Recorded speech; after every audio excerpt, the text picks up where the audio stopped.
भाई 500 रुपया उधार देना। ये जहर खाए पैसा ना तो 500 उधार कहाँ दे दे? नहीं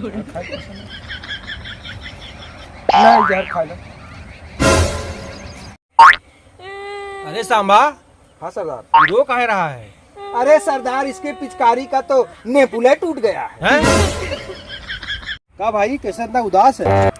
क्या बताइए यार, अरे बतावा। काल होली हो। तो वो तो अच्छी बात है, उदास काहे की है इतना? काल ठीका बंद हो। हैं?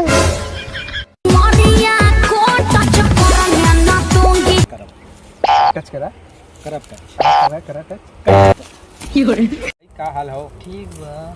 भाई तुम्हारी गर्लफ्रेंड पार्क में किसी और साथ घूम रही है। पार्क में घूम रही है? हाँ। किसके साथ? गोलू के साथ? नहीं तब रवि के साथ है क्या? नहीं तब अभी से कवा जरूर हुई। नहीं वो नहीं है। साली कौन सी दूसरी नया चिड़िया फंसा ली?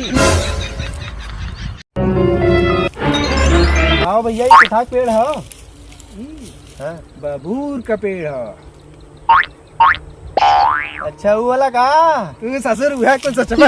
हुआ कौन सच में? दूर तक पैदल चला कोई चलाइए, गड़िया ले चली।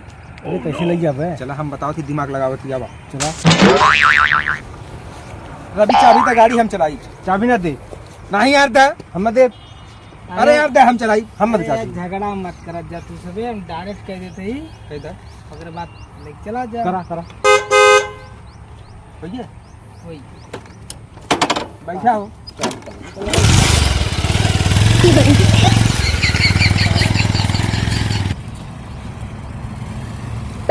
भाई साहब हमारा गाड़ी खड़ा रहा, देखा था।